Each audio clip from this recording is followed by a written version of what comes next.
সংকটে শোকে মাথার উপর যেমন মায়ের একটা ছায়া থাকে, আজকে জাতি যেন সে ছায়া থেকে বঞ্চিত হলো। আমরা হলাম, অসুস্থ ছিলেন হাসপাতালে, কখনো বাসায়, কিন্তু বাইরে কাজ করতে আমাদের মানে মনে হতো যে না, মা তো আছেন, উনি তো দেখবেন সবকিছু।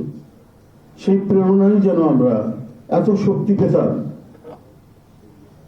যে এটা এর ভাষা আমি পাচ্ছি না কিভাবে আপনাদের সামনে বলবো।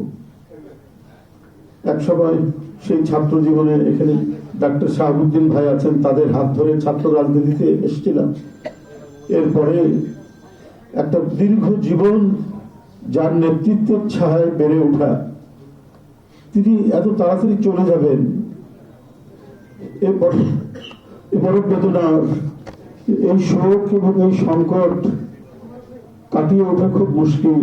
এই ক্ষতি কাটিয়ে ওঠা জাতির জন্য খুব মুশকিল। এত নিপীড়ন সহ্য করে, এত চোখের সামনে সন্তানের লাশ দেখে শুধুমাত্র দেশ এবং মানুষ এবং গণতন্ত্রের জন্য কি অটুট বড়বল দিয়ে তিনি টিকে থেকেছেন দলীয় কার্যালয়ের মধ্যে বিভিন্ন ভাবে। তারপরেও কখনো তার চোখে মুখে কোথাও তিনি দুর্বলতা বা আহ করেছেন, করেছেন, এটা আমরা পাইনি। আজ তিনি পৃথিবী থেকে চলে গেলেন, আমরা তার আত্মার মাগফিরাত কামনা করছি। সারা দেশ এবং সারা বিশ্ব এই নিপীড়িত মজলুম নেত্রী তার জন্য গভীর শোক জানাচ্ছে। দলের সকল স্তরের নেতাকর্মীরা এই 7 দিন ব্যাপী কালো ব্যাজ ধারণ করবেন। 7 দিন ব্যাপী কালো ব্যাজ ধারণ করবেন। প্রতিটি দলীয় কার্যালয় দেশনেত্রীর জন্য 7 দিন ব্যাপী কোরআন খতম ও দোয়া অনুষ্ঠিত হবে। কোরআন খতম ও দোয়া মাহফিল অনুষ্ঠিত হবে।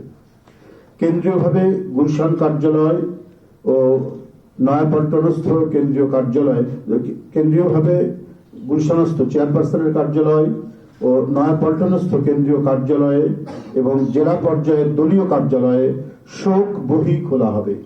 যারা গণ্যমান্য ব্যক্তি আছেন সেই শহরের এবং আরো যারা মনে করেন বিভিন্ন রাজনৈতিক দলের নেতৃবৃন্দ, সেই শোক বহিতে তারা মন্তব্য করবেন এবং স্বাক্ষর করবেন।